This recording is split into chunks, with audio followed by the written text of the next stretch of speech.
نحمدہ ونصلی علی رسولہ الکریم اما بعد۔ ایک سوال جس کی ضرورت مجھے اور آپ کو ہمیشہ رہتی ہے، وہ سوال پوچھا گیا کہ تقویٰ کیا ہے؟ بہت لمبی بات نہیں کی جائے گی، مختصر تقویٰ نام ہے احتیاط والی زندگی، پابندی والی زندگی۔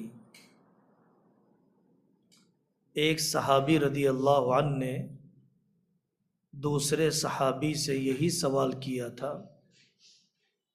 تو انہوں نے مثال دی تھی کہ ایک سڑک پر ہم چل رہے ہوں اور دونوں طرف کانٹیاں ہوں، تو جیسے آپ سنبھل کر چلتے ہیں اس سنبھل کر زندگی گزارنے کا نام تقویٰ ہے۔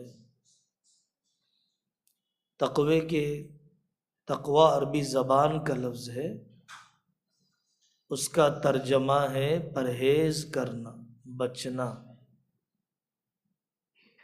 دوسری مثال ایک بڑے اللہ والے نے ایسی دی ہے، اگر آپ کو سڑک کے کنارے پر کھڑا کر دیا جائے اور ہاتھ میں پانی کا گلاس رکھ دیا جائے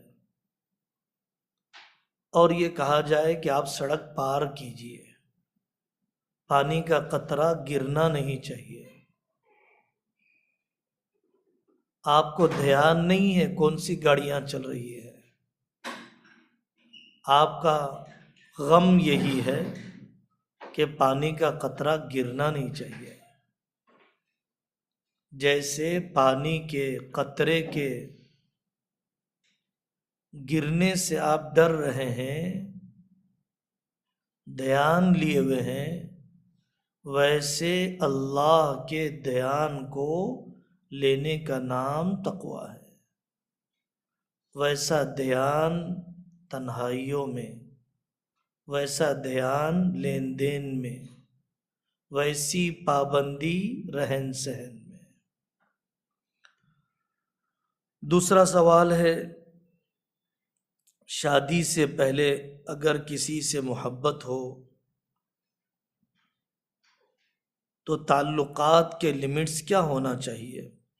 واقعتاً اس قسم کے سوالات کھل کر ہمیں اپنی نسلوں کے ساتھ، ہمیں اپنے جوانوں کے ساتھ بغیر کسی لاؤ لپیٹ کے، جھجک اور رکاوٹ کے بات کرنے کی ضرورت ہے۔ سب سے پہلی بات، اللہ تعالیٰ انسان کی فطرت سب سے زیادہ جانتے ہیں، اللہ ہی جانتے ہیں، ایسا کوئی نہیں جانتا ہے۔ اللہ تبارک و تعالیٰ سے زیادہ انسان سے کوئی محبت کرتا ہی نہیں ہے۔ ساری شریعت اور شریعت کی پابندیاں ایسی ہیں جیسے بیمار کے لیے لگائی جانے والی پابندیاں۔ شریعت کی لگائی ہوئی ساری پابندیاں ایسی ہی ہیں جیسے سڑک پر گاڑی چلانے کے لیے لگائی گئی پابندیاں۔ وہ پابندیاں آپ سے عداوت میں نہیں ہیں، محبت میں ہے، آپ کی حفاظت کے لیے ہے، خطرے میں ڈالنے کے لیے نہیں ہے۔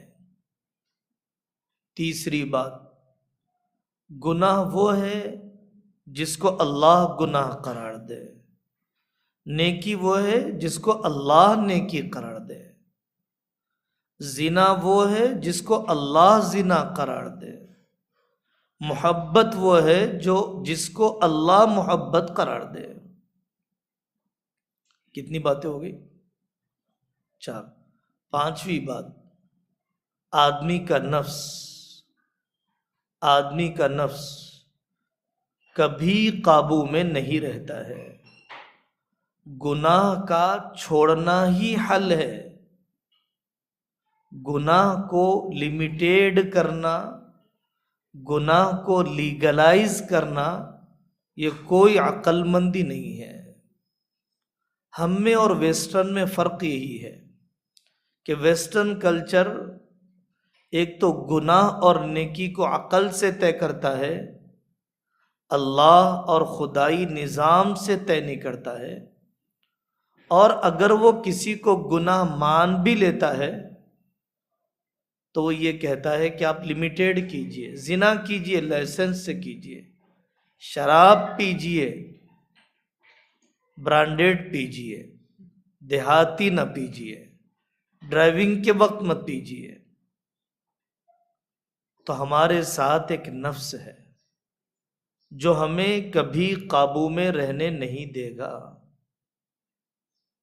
چھٹی بات یہ ہے کہ پہلے نگاہ ناپاک ہوتی ہے، پھر کان ناپاک ہوتے ہیں، پھر خیال ناپاک ہوتے ہیں، پھر انتہائی گناہ ہوتا ہے۔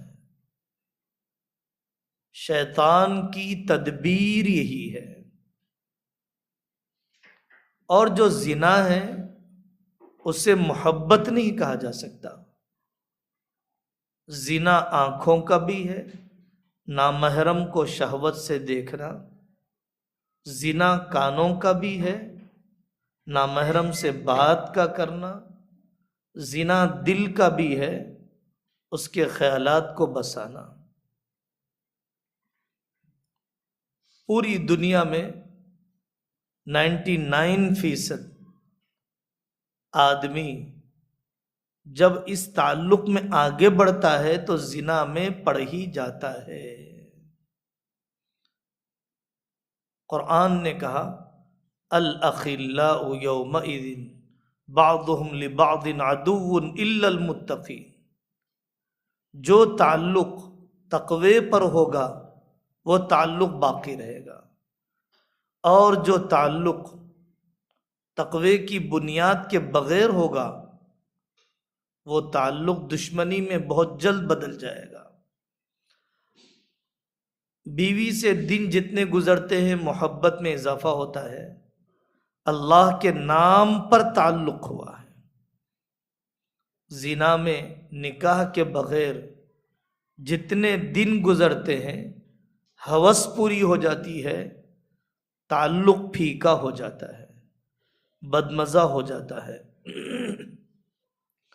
کسی کو دیکھ کر دل میں محبت کا آ جانا یہ انسانی فطرت کے خلاف نہیں ہے، ضرور ہو سکتا ہے اگر وہ مرد ہے، اگر وہ انسان ہے، اگر وہ اس دنیا کا ہے، تو نامحرم کو دیکھ کر دل میں تعلق کا خیال آ جانا کوئی فطرت کے خلاف نہیں ہے، فطرت کے مطابق ہے۔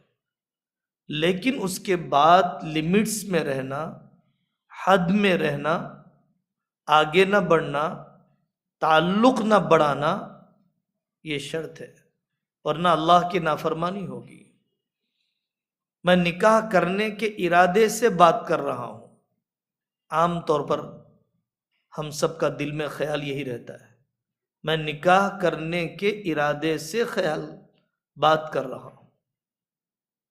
نکاح کرنا ہے تو نکاح کرنے کے طریقے سے نکاح کیا جائے گا،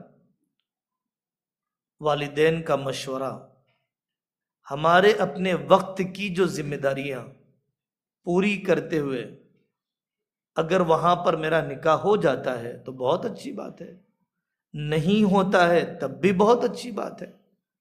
ان کے ماں باپ اور وہ ذمہ دار ہیں، وہ ہمیں دیں یا نہ دیں، لیکن اس ارادے سے بات چیت کا کرنا، اس ارادے سے ملاقات کا کرنا، اس ارادے سے تعلقات کا ضرور آگے بڑھنا، یہ بدکاری ہے، بدکاری ہے، بدکاری ہے۔ اور تعلق گہرا ہو جاتا ہے تو لوگ ضد پر آ جاتے ہیں کہ مجھے تو نکاح وہیں پر کرنا ہے، خاندان سے کٹ کر زندگی گزارنے کا حوصلہ، سماجی کڑیوں سے کٹ کر زندگی گزارنے کا حوصلہ کسی میں نہیں ہے۔ زچگیاں، دواخانے، ددیال، ننیال، سسرال، میکا، چچا، پھوپا، خالو، ماموں، ان سب رشتوں کے باوجود بھی زندگی کی آگے گاڑی بڑھ نہیں پا رہی ہے۔ جب یہ سب رشتے نہیں ہوں گے تو زندگی کی گاڑی آدمی کیسے بڑھا پائے گا؟ چونکہ ہم فلم کی دنیا زیادہ جانتے ہیں، فیلڈ کی دنیا کم جانتے ہیں۔ خواب کی دنیا میں آدمی زیادہ جی رہا ہوتا ہے اس وقت، حقیقت اور ریئلٹی کی زندگی میں اس وقت آدمی کم ہوتا ہے، تو یہ باتیں آسانی سے سمجھ میں نہیں آتی ہے۔ اور انسان یہ کہتا ہے کہ ہمارا تعلق ایسا نہیں ہے، ہمارا تعلق ایسا نہیں، ہم ایسے نہیں ہیں، ہماری ایسی نہیں ہے۔ بہت وقت تک آدمی یہی کہتے رہتا ہے، پھر جب تھوڑے دن کے بعد ملاقات ہوتی ہے تو وہی سب باتیں سامنے آتی ہے جو ہم نے شروع میں کہی تھی۔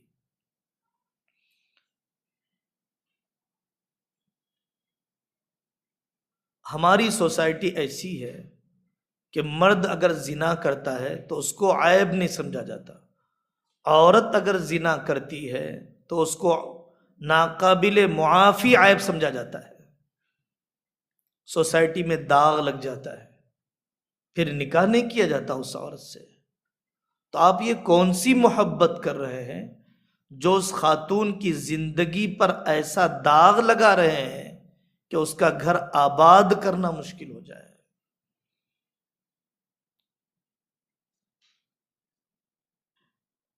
خیال ہٹانا ہے مجھے، دل سے سچی توبہ کرنا چاہیے۔ خیال ہٹانا ہے مجھے یا مقلب القلوب کا ورد کرنا چاہیے؟ خیال ہٹانا ہے مجھے حضرت رسول اللہ صلی اللہ علیہ وسلم کی وہ دعا جو زنا کی اجازت چاہنے والے صحابی رضی اللہ عنہ کو آقا نے دی تھی، اللہم طہر قلبہ وحسن فرجہ، اس دعا کا اہتمام کرنا چاہیے۔ خیال ہٹانا ہے مجھے تو اپنی کاؤنسلنگ کرنا ہے، سامنے والے کی بھی کاؤنسلنگ کرنا ہے۔ ہم نے وعدے کیے، قسمیں کھائی، وفاداری کا کیا ہوگا؟ ہمیں حقیقت کی زندگی میں آ جانا چاہیے اور یہ کہنا چاہیے کہ ہم یہاں تک بڑھ چکے ہیں، ہم نے غلط کیا ہے، اب اپنی آخرت، اپنے اللہ، ان سب چیزوں کے لیے پیچھے ہٹ جانے میں ہی ہم دونوں کی دنیا آخرت کی بھلائی ہے۔ میں سمجھتا ہوں اتنی بات کافی ہو جائے گی اس سے متعلق، اور کچھ ہے تو بات کر سکتے ہیں اس پر اور بھی۔ جی بات کر سکتے ہیں، سوال آپ کا نہیں ہے، وہ ہم سب کا ہے، آپ آئینہ ہے بس۔ جی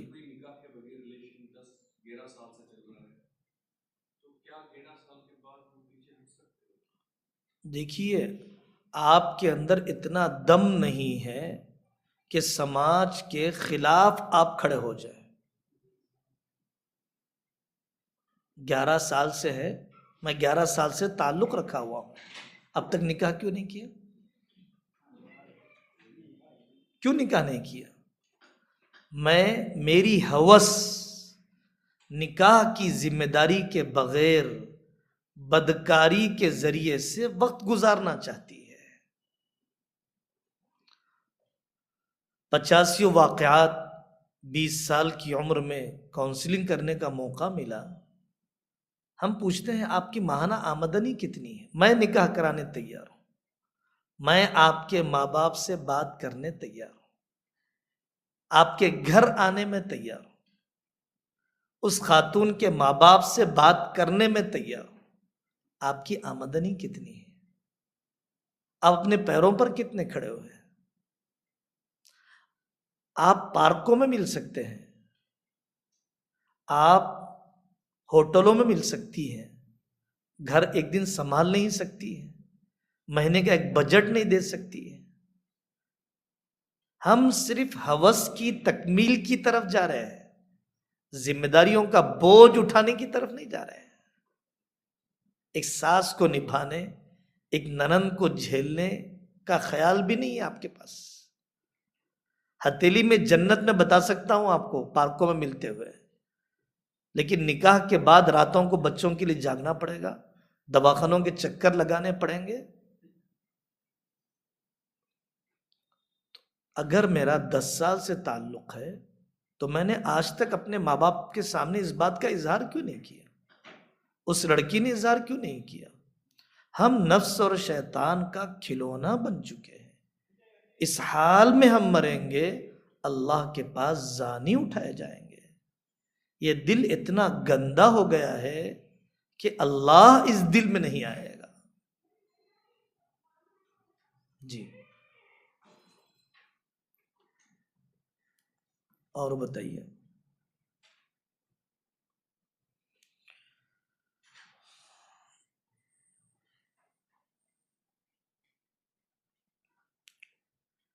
نیکر نائٹ میں ہاف پینٹ پہننا، یہ بہت اچھا سوال کیا ہے، توجہ دلانے کو بھی جی چاہتا ہے.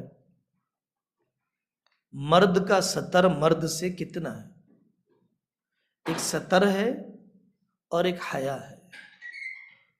ناف کے نیچے سے لے کر گھٹنے سے نیچے تک مرد کا ستر ہے، مرد کا مرد سے ستر ہے. میرے لیے حرام ہے کہ میں آپ کے گھٹنے کو دیکھوں. میرے لیے حرام ہے کہ ناف کے برابر پچھلے حصے کے نیچے میں آپ کو دیکھوں. نیکر پہننا، اتنا چھوٹا کپڑا پہننا، سب سے پہلے میں ستر دکھا رہا ہوں. ستر دیکھنا کتنا بڑا گناہ ہے، ستر دکھانا کتنا بڑا گناہ ہے. بعض صحابہ فرماتے تھے میں آسمان سے گرا دیا جاؤں، پہاڑ سے پھینک دیا جاؤں، یہ میرے لیے بہتر ہے کہ میں اپنا ستر کسی کو دکھاؤں یا کسی کا ستر میں دیکھوں. حس اور ہمارا سینسیٹیو پن دفن ہوتے جا رہا ہے. آپ اتنا چھوٹا لباس پہن کر ماں کے سامنے کیسے آتے ہیں؟ اپنی بہن کے سامنے کیسے آتے ہیں؟ اپنی اولاد کے سامنے کیسے آتے ہیں؟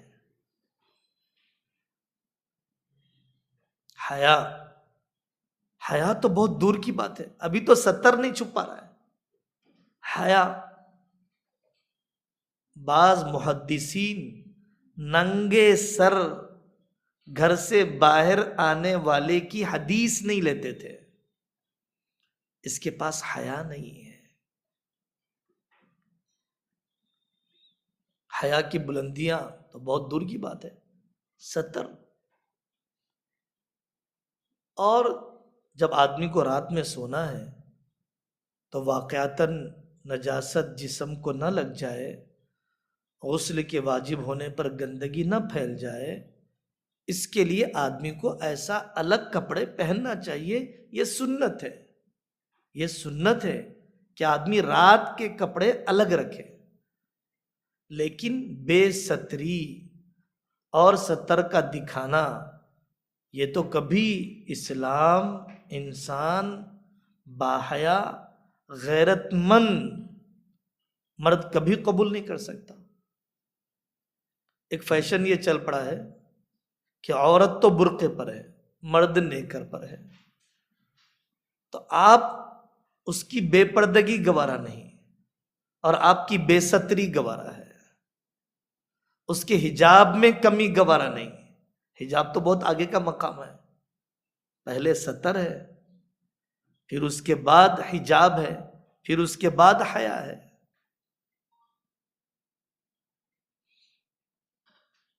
تو آدمی کو ذہنی غلامی نہیں اپنانا چاہیے. جسم کی راحت کا بھی اور رات کی نیند کا بھی اس سے کوئی تعلق نہیں ہے.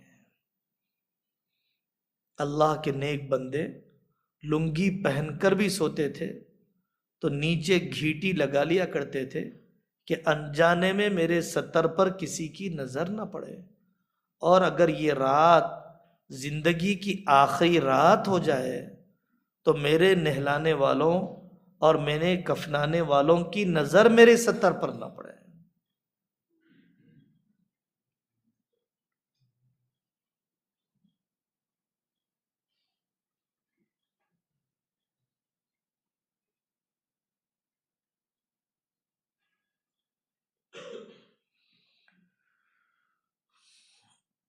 جنت میں اللہ تعالیٰ کی ذات غیر محدود ہے اور ہم تو محدود ہیں، اللہ کو ہم کیسے دیکھیں گے؟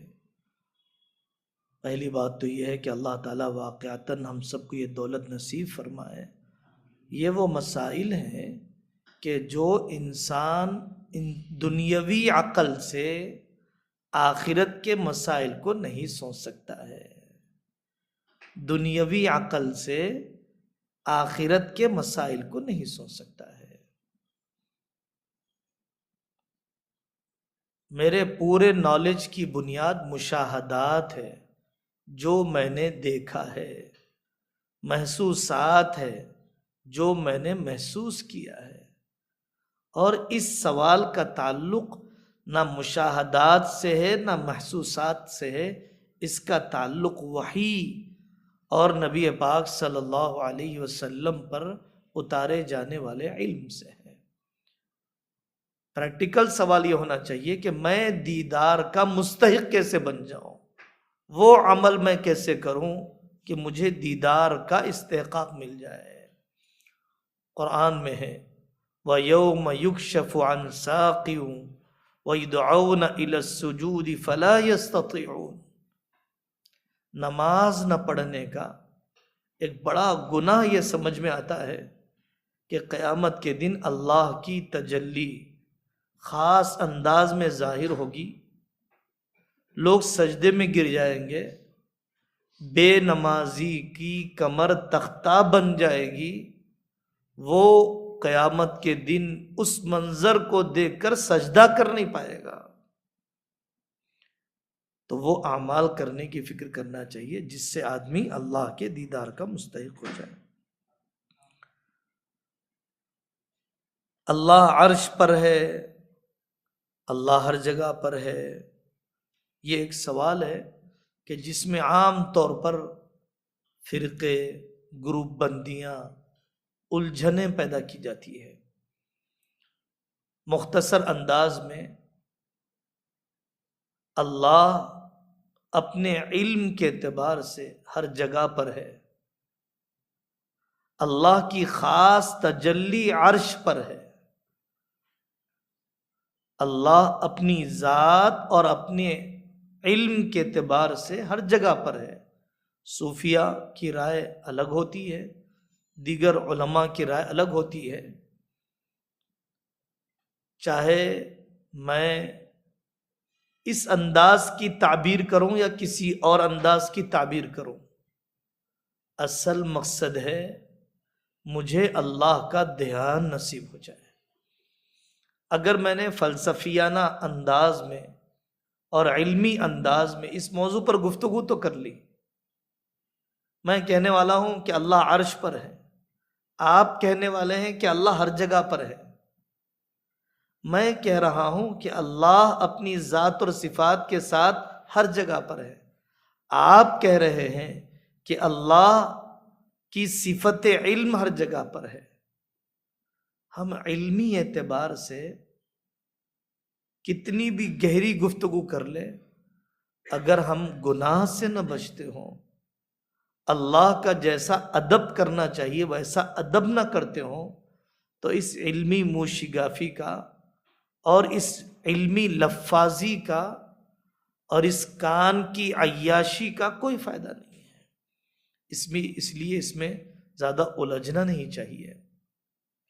اللہ تعالیٰ نے قرآن میں فرمایا اینما تولوا فثم وجہ اللہ، جدھر بھی آپ رخ کیجئے اللہ آپ کے سامنے ہے۔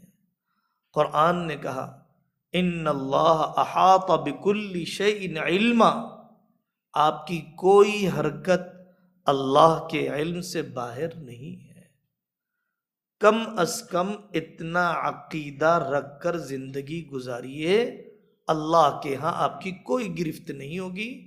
جو اصل فائدہ اٹھایا جانا چاہیے وہ فائدہ آپ کی زندگی میں مل جائے گا۔ کیا عزت صاحب ہو گئے شاید ساری چیزیں؟ جی بولیے۔ جی ایک آدمی ہے ساتھ میں حرام چیزیں بھی جو ہے استعمال کر رہا ہے اور ساتھ میں عبادات بھی کر رہا ہے، تو کیا ان کی عبادت قبول ہوگی؟ میری کمائی حرام ہے، ایک شخص ہے جس کی کمائی حرام ہے اور وہ عبادت بھی کر رہا ہے، مجھے جو سمجھنا چاہیے، میں جو حرام کا ارتکاب کر رہا ہوں، اگر مجھے جو سمجھنا ہے وہ یہ سمجھنا ہے کہ عبادت جب کر ہی رہا ہوں تو قبول ہو جائے، میری دعا قبول ہو جائے، میرا حج قبول ہو جائے، میرا عمرہ قبول ہو جائے، اس کے لیے چاہیے کہ میرا لقمہ بھی پاک ہو۔ یہ تو مجھے سمجھنا چاہیے۔ معاملات کی خرابی کے ساتھ میری عبادت قبول نہیں ہوگی، فرض ادا ہو جائے گا، فرض ادا ہو جائے گا، اجر نہیں ملے گا، اثر نہیں ملے گا، فرض کا قرض اتر جائے گا۔ لیکن آپ اگر مجھے سمجھانا چاہتے ہیں تو سمجھانے کا رخ یہ ہونا چاہیے کہ آپ کی نماز، آپ کا روزہ، آپ کا حج، آپ کا عمرہ، اتنے سارے اعمال تو آپ کر ہی رہے ہیں، ایک عمل یہ بھی کر لیجئے کہ آپ حرام سے توبہ کر لیجئے۔ آپ کا مجھے سمجھانے کا انداز یہ ہونا چاہیے، تنہائی میں اکرام کے ساتھ، قدر کے ساتھ۔ آپ کا انداز یہ نہیں ہونا چاہیے کہ نیکی کا تانا آپ مجھے دیں۔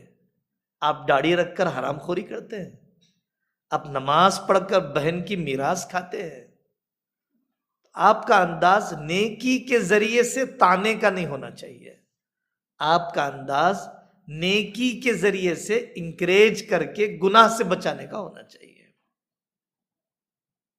جی جی بولیے۔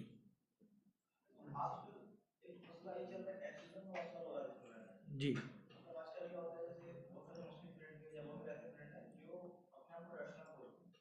اور وہ کیا کرتے ہیں کہ بہت سارے سائنٹیفک چیز بتا کر آپ کو بولتے ہیں کہ آپ جو ہے وہ اسلام ہے، اس پر کام کر کے کرتے ہیں، سائنٹیفک انفارمیشن دے رہے ہیں۔ فار انسٹنس ہمارے حساب سے آدم علیہ السلام ہمارے فرسٹ ہیومن بیئنگز تھے انڈیا ورلڈ میں، اور ان کا اگر ٹائم پیریڈ دیکھیں تو بہت زیادہ پرانا نہیں ہے، جی 66,000 سال پرانا ہوگا اسلام کے اعتبار سے، بائبل کے اعتبار سے۔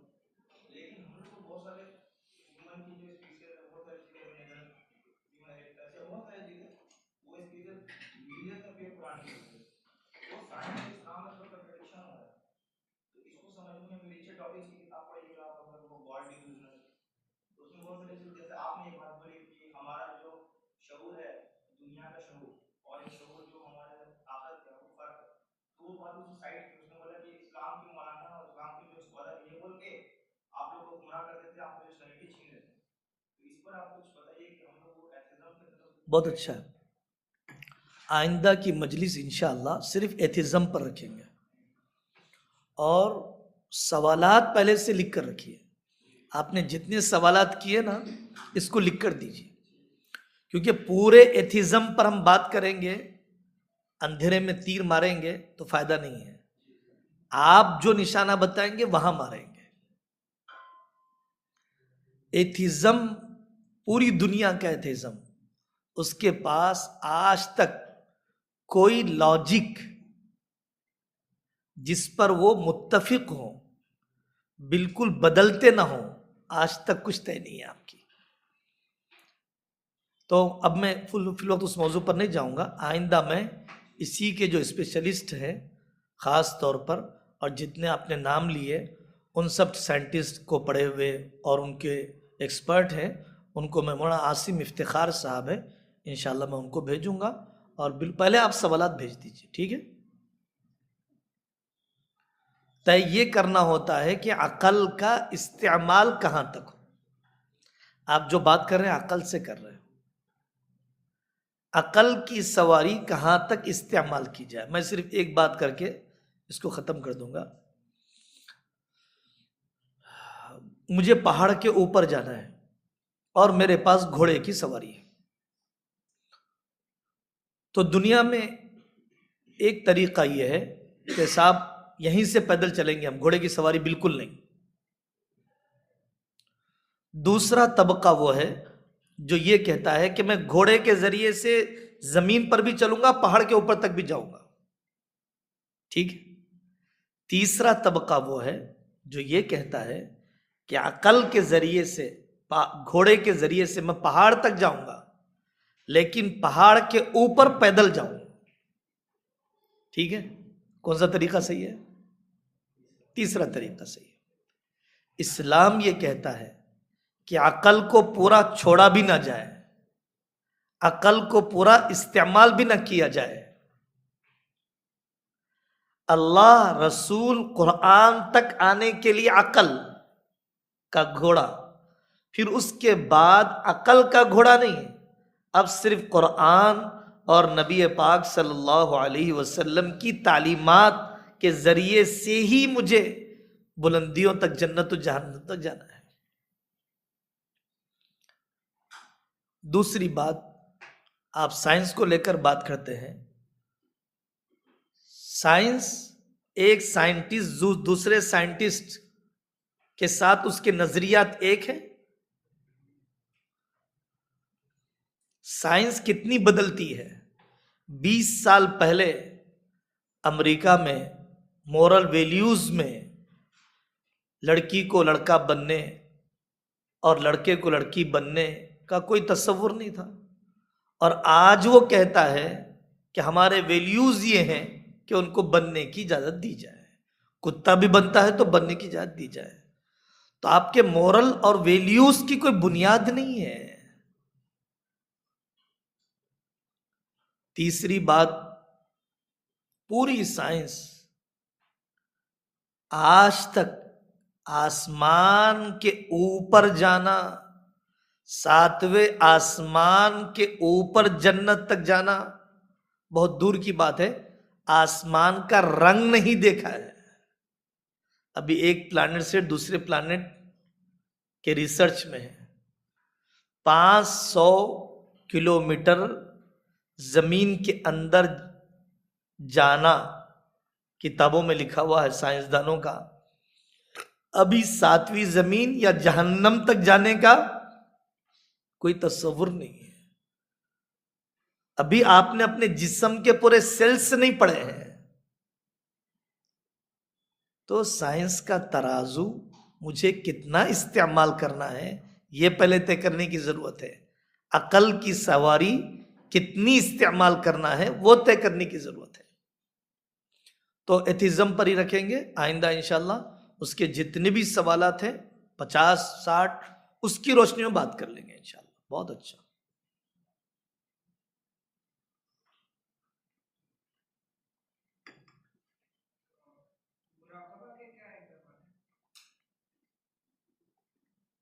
دنیا سے کٹ کر مراقبے کئی قسم کے ہوتے ہیں. شکر کا مراقبہ، میں بیٹھ جاؤں، اکیلے میں بیٹھوں، اللہ نے مجھے ایمان کی دولت دی الحمدللہ، عقل کی نعمت دی الحمدللہ، بینائی کی نعمت دی الحمدللہ، جوانی کی نعمت دی الحمدللہ. شکر کا مراقبہ. موت کا مراقبہ، اب میری روح نکل رہی ہے، اب میں قبر میں جا رہا ہوں، اب میرا کیا ہوگا. موت کا مراقبہ. صبر کا مراقبہ، اللہ کی ذات کا مراقبہ. تو یہ مراقبہ آدمی کے دل کی پرورش اور دل کی اصلاح، گناہ سے روکنے میں مدد، نفس کو کنٹرول کرنے کی دوا. لیکن کسی ماہر اللہ والے کے مشورے سے کیا جاتا ہے. خود اپن سیلف ٹریٹمنٹ کر لیے تو چلے آتے پھر رگڑا. جی جی پہلے کسی ایک اللہ والے سے تعلق قائم کیا جائے. ڈاکٹر صاحب سے کہا جائے کہ میں آپ کے پاس پوری سرجری کرانا چاہتا ہوں. آپ جا کر یہ تو نہیں کہیں گے میڈیکل کی کون سی کتاب ہے میں کر لینا چاہتا ہوں. تو ایسے ہی آپ کہہ دیں کہ میں آپ سے رہبری لینا چاہتا ہوں اپنے نفس کی اصلاح کی، مراقبے کی بھی. اب وہ آپ کو اس پر پورا سبجیکٹ ہے، پوری کتابیں ہیں، پورے کلاسز ہے، 100 سال کا ایکسپیرینس ہے، اس پر آنے والے ریئیکشنز کا ٹریٹمنٹ ہے. اس کے بعد کیجئے، ضرور کیجئے، ضرورت ہے ہماری، ہے نا. چلیے اس پر بھی رکھ سکتے ہیں ایک بیٹھک. پھر آئندہ جمعہ کی یا اتوار کی تھوڑی لمبی، اس کے جو اسپیشلسٹ ہمارے اکابر ہیں ان کے لیے رکھ سکتے ہیں انشاءاللہ. یہی چاہتے ہیں ہم تو اصل. جی ٹھیک ہے، چائے ہو گئی سب کی. سبحان اللہ و بحمدہ، سبحانک اللہم و بحمدک، نشہد ان لا الہ الا انت، نستغفرک و نتوب الیک.